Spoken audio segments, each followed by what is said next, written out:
Guys, it's a gorgeous day, and I'm going to do basically my winter cleanup. Everything's You're gonna try to get it all done today.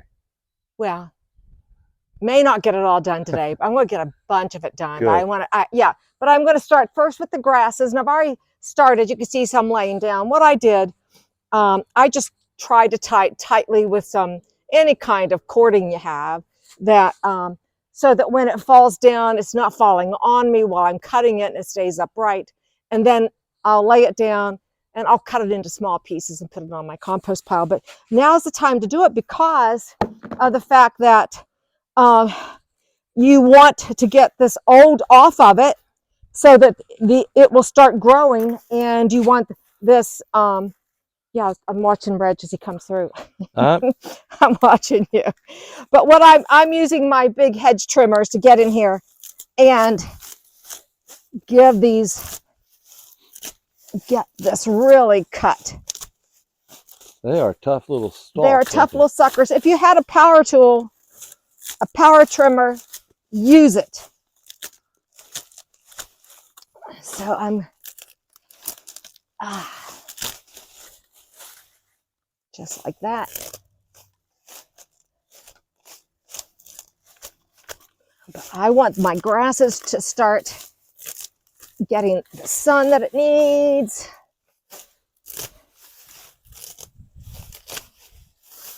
It feels good knowing get this out of your view. So there. And this should roll right onto itself like that. And I will make short work of this, cutting it into smaller pieces.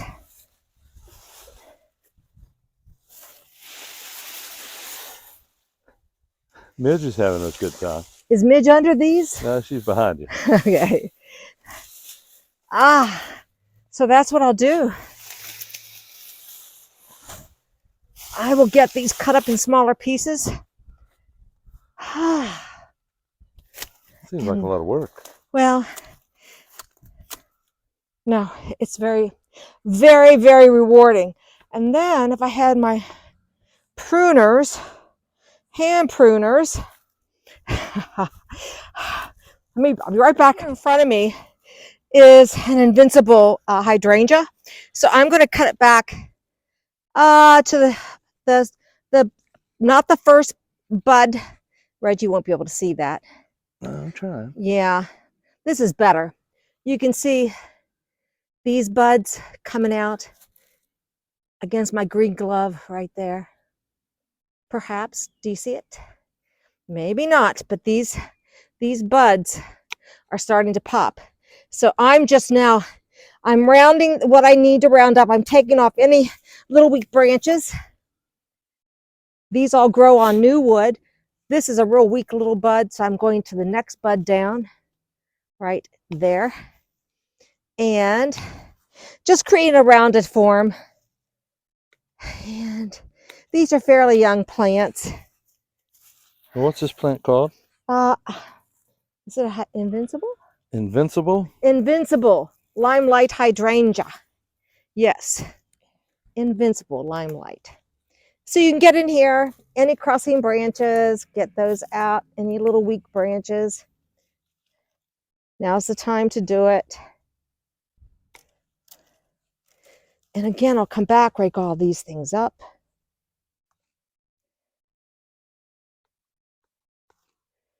And that's all. Let's do it. Get rid of that branch.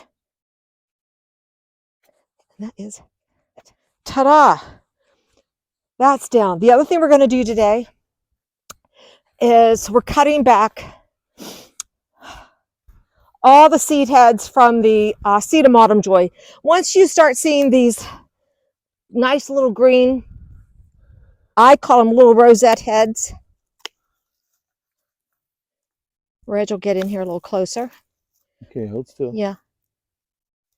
The sweet little, yeah. So we're going to cut all these back. I don't know how many clumps, 4, 5, 6. And all of these seed heads will go on the compost. And You know, I've dried a few of those. yeah, And they are beautiful to used them dry. in some arrangements. Yes. So I have, while I'm out here, you know, you want to, if you see any weeds, weed too. But I have 2 buckets, one for weeds, one for plants that are going in the compost. The other thing I'm doing with the primrose, which are just now, they're looking beautiful, but you can see they're tattered leaves. And this is just my aesthetic, but I think it's nice to take the time and cut back these old and tattered leaves so that everything just looks neat, clean, fresh, ready, because this will be just a mass of blooms in the next week or 2 if our weather continues as it is. I'm also going to do the same thing here to my foxgloves. You can see this new little growth here, right here in the top. I'm going to go in, cut away all of these ugly dead branches, little old leaves from last season through the winter on these plants. They're not hard jobs, but they feel good. Right here in front of these foxgloves too. These are tulips I've had, I don't know, 3 or 4 years now. And it's so fun to see them come back. I am going to put on a deer repellent because in one of the beds, I'll show you what it looks like. There's been some nibbling on the deer. And by removing all this dead leaves, you can see I'm exposing here. There were some tulips under those leaves. Clean that up. You don't have to be too gentle. All right, so we're going to do those. That's how you do the primrose, blah, blah, blah. These are foxgloves? Foxgloves right here. Sedums we've done. I know. We're going to go over to the shade garden, and I'll show you how I cut back the heuchera. So back here in the shade garden, I have several heucheras. This is High Hopes heuchera. And the same thing, I'm going to cut back the dead, take the leaves away from these plants. You can see I've got dafts coming up here.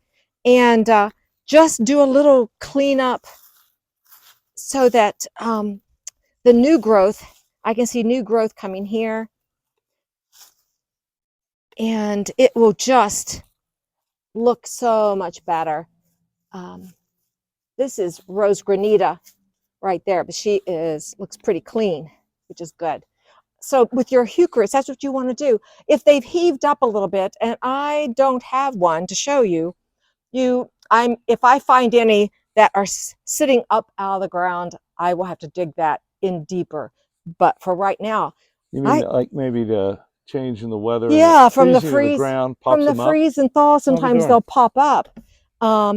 But you know, our weather's been pretty mild. I have one more heuchera right here while we're talking about them.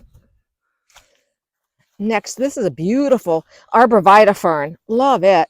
But right here, you can see the new growth compared to the old growth. I'm just going to get in here, cut that off, and let all the new growth have a chance to look pretty. Get rid of this right in here. And don't you have gloves, honey? Yeah, I do have gloves, but you have them? Anyhow, are they in your pocket? They're probably in my pocket. I'm just looking to see if it's hiding any daffodils from getting up, getting a little sunshine. It doesn't take much, you know, just get in here and look for the tattered and torn. Whatever you don't like to see. But that is what we're doing. The other thing we're going to go over, and I don't think I'm going to uncover the pond today. I'm just raking up leaves, uncovering dead, tattered things. This heuchera looks good. Do your viewers know that I'm not allowed to step into the garden? There's always a chance something can get squished. I have to shoot from the outside of the edge you have of the to shoot from the outside of the edge. I have no idea where I'm walking. I do want to show what or what I'm stepping on. I know. I did see deer pressure Let's Red, take a you're look. going to have to get very close. These are some tulips that have been here for a while. And All right, am I stepping on anything? no, you're not stepping on anything. But you can see the heads have been chewed yeah. off, chewed off, chewed off, chewed off, chewed off, chewed off. So I don't have any liquid spray, but I was given Show some. that again. I think I didn't. I don't think Yeah. I got that. Okay, this is what the tulip heads look like normal. They should be nice and pointy. And I noticed these have flattened out. You can see that they've been chewed off, not crushed by a foot. They have someone's come in and nibbled. And there are deer hooves in that garden that we were in over there. So I will. Well, as soon as the weather breaks, you know I'm building a new fence up at the top. Yeah, I know. Down there too. So the last thing I'll do is use any kind of deer repellent because it does have an odor. And I've never used this repellent. It was given to me. I like a spray, and I don't have any spray right now. Ah, wait. This is more like a... I'll just put one of those balls down there, I guess. I'll try it. I'm going to try it. So they're not pellets? They just come in little it's balls? like a... Yeah. Oh, I see. You don't have to pour them all out. No, so I'll place those strategically around my tulips. That's the only thing they'll bother right now are the tulips. And see if that deters them. But I know I'm gonna go buy my liquid because it's what really works when it comes to all my other plants with the hostas coming up. So that's what some tulip damage with deer looks like. And before, you can see I have several things to finish up, and I'll do that. I'll do some raking today. It's a good day to do all of that. And Mo's drinking out of the pond. Mo's drinking out of the pond? Yeah. Yeah, there he is. But let me show you some pretty things up in the other garden that there's a bloom or two. Let's look at those. So this is worth planting a hellebore. Here it is, the end of February. And finally, the blooms are coming out. And they just are beautiful. And I love seeing the primrose blooms. So I have 4 other plants. Oh, you've got a few buds. This is their second season. They are slow growers. That's why when you go to buy them, they're a little expensive because it takes a long time to get them started from seed. But if you have friends that have had them for a while, there are a few that will reseed themselves and have babies, and I would grab those. But the rest of my day is going to be looking for tattered leaves and clean up wherever I can to make it look ready for the spring. So thanks for watching. Check for deer pressure. Get out there. I'm more a proponent for the liquid deer repellent, whatever you can find. But we'll compare. So thanks for watching Gardening on the West Fork winter cleanup on a real pretty sunny day. Thanks. Bye. The finished product, I did end up removing the screening from the pond, turning it on, which made, oh my goodness, the sound of that makes me very calm when I'm out here cleaning things up. I trimmed back everything, raked the borders, but getting the sedums down, taking out torn, tattered leaves on the early spring bloomers, and getting those grasses down. Wonderful feeling on both the sunny border and the shade border.